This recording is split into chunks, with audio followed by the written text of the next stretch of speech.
وزير شريهان وفطوطة، ونيلي كانت بهجة وسرور. جده صلاح معاليلي يحكي حكايات فيها سحر وضحكي، مرة مدرسة ومرة كوكب، دايما الحدوتة فيها مذهب. هنرجع للزمن الجميل، حكايات مليانة تفاصيل، ده الخير دايما يكسب ويبان، وكل شر لآخر زمان. ميس جميلة قلبها طيب، تحب الناس وتحب تقرب، لكن عدلة دايما مكارة، بتحلم بالشر والإمارة. هنرجع للزمن الجميل، حكايات مليانة تفاصيل.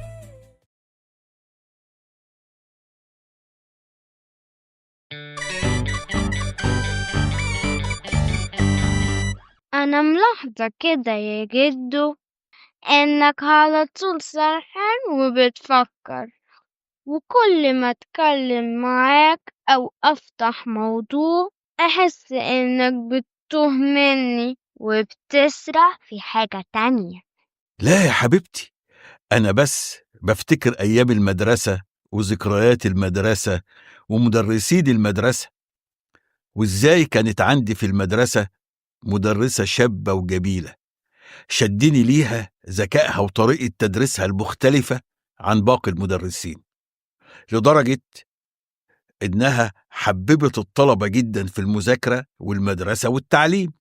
بجد يا جدو؟ مين دي؟ وكان اسمها إيه؟ كانت جميلة واسمها جميلة. لو سمحت يا ميس.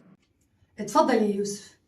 أنا متشوق جدا أعرف باقي حكاية مكمك والحاكم، وإيه اللي حصل بعد ما مكمك موافقش الحاكم على رغبته في الهبوط في أفريقيا وصمم على تحليل باقي القارات. مكمك بعد ما فكر شوية قال للحاكم على اقتراح تاني، وهو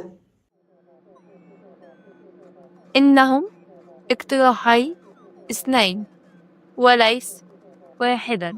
الأول، نرى أن الاستمرار في التحليل القارات يزيد من حيرة الحاكم.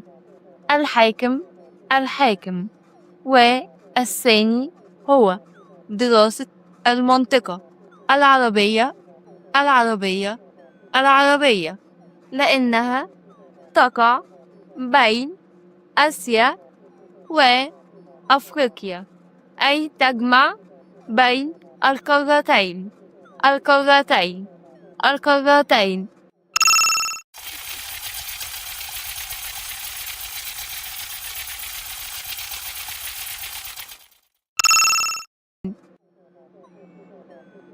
شايف يا مولاي إزاي المنطقة العربية دي موقعها في القارتين. وإيه البلد اللي أرضها في أفريقيا وآسيا في نفس الوقت؟ استنى، افتكرت، مصرونة اللي فيها نهر النيلون.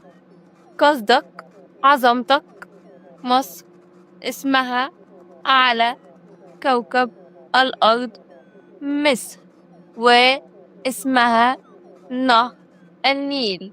خلاص يا مكمك، أنا موافق، هنهبط في مصر والمنطقة العربية، وده قرار نهائي يا مكمك، قرار نهائي.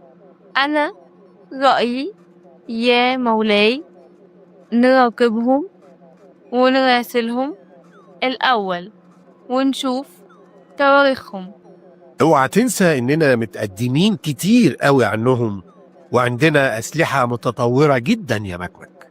ده يا مولاي لا يتوقف على العصر اللي هننزل فيه ومستوى تقدمهم ووقتها. طب هم دلوقتي في أي زمن طبقا لوحدة زمنهم؟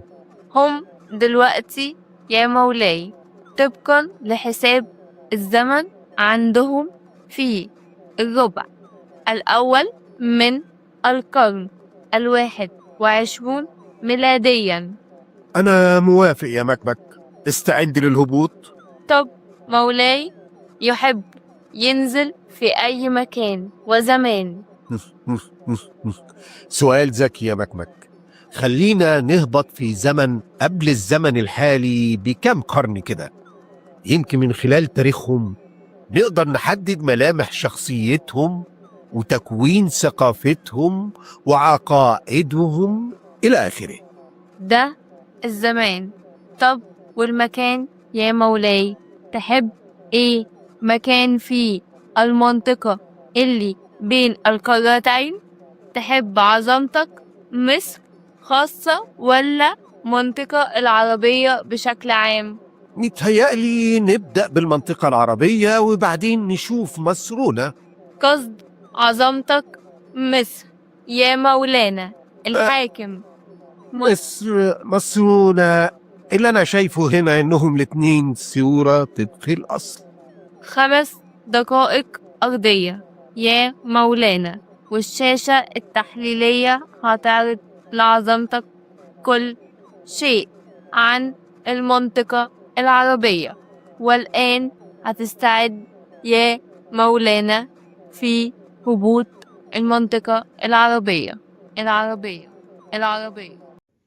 وبكده هبط الحاكم وروبوت مكمك على المنطقة العربية علشان يجمعوا كل المعلومات اللازمة ويبعتوها للعلماء للسفينة الأم علشان دراستها وتحليلها. طب يا ترى هينزلوا فين وازاي هيظهروا بشكلهم المختلف ده عن سكان الأرض؟ أكيد الروبوت مكمك عمل حسابه على كل حاجة قبل ما يهبط هو والحاكم على المنطقة العربية.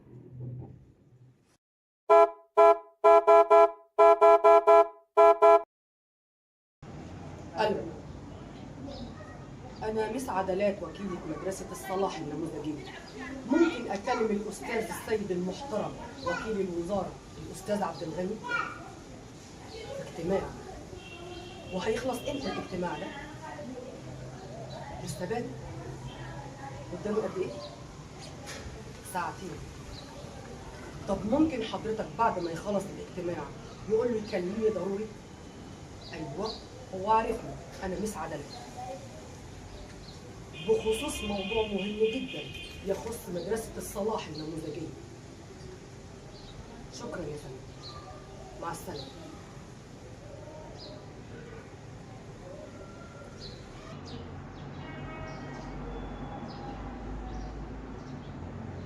أستاذ صلاح، حضرتك هنا من امتى؟ ويا ترى ايه هي الحاجة الخطيرة اللي بتحصل هنا في مدرستي وعايزة تقوليها لوكيل الوزارة يا ميس عدلات؟ أولاً حضرتك مش من الأخلاق إنك تتصنت على مكالماتي الشخصية. ثانياً أرفض حضرتك اللهجة الاتهام اللي حضرتك بتكلمني بيها. حضرتك عارف كويس جداً أنا بتفانى إزاي في عملي وواجبي لأداء رسالتي. ثالثاً، لا ثالثا ولا رابعا. اوعى تفتكر يا عدلات اني مش عارفك كويس، وعارف كمان انت بتخططي لايه ونفسك في ايه ومع مين. قصدك إيه يا مستر صلاح؟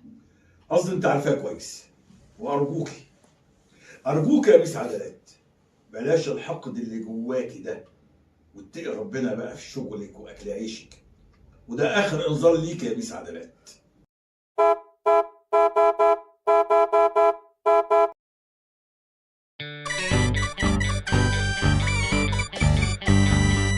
وليه يا جدو ميس عدلات بتعمل كده؟ ليه كده؟ لانها انسانة حقودة وبتغير من ميس جميلة اللي في فترة بسيطة جدا في المدرسة لفتت أنظار المدرسة والوزارة لموهبتها في التدريس وأسلوبها اللي بره الصندوق. يعني هي علشان كده كانت بتحاربها؟ وبتحاربني أنا كمان، وبتعمل فيا وفي المدرسة إسفين عند الوزارة علشان الوزارة تستلم مني المدرسة وهي اللي تديرها بحكم إنها كانت وكيلة المدرسة. طب وبعدين عملت ايه يا جدو؟ هتعرفي بعد ما تسمعي باقي الحكاية. ودلوقتي سيبيني أقول فزورة الحلقة. وفزورة الحلقة هي: في أي قارة تقع المنطقة العربية؟ والفزورة مرة تانية: في أي قارة تقع المنطقة العربية، وطبعا عارفين ازاي هترسلوا الحل. ايوه، زي السنة اللي فاتت، يوم بيوم ولحد تاني يوم قبل العصر على الواتساب اللي بينزل في تتر الحلقة. وكل سنة وانتم طيبين.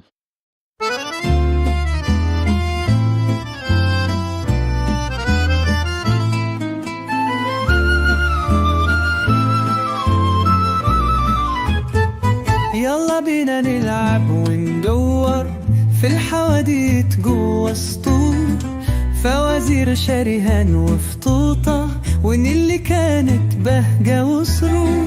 جدو صلاح مع ليلي يحكي حكايات فيها سحر وضحكي، مرة مدرسة ومرة كوكب، دايما الحدوتة فيها مذهب. هنرجع للزمن الجميل، حكايات مليانة تفاصيل، ده الخير دايما يكسب ويبان، وكل شر لآخر زمان.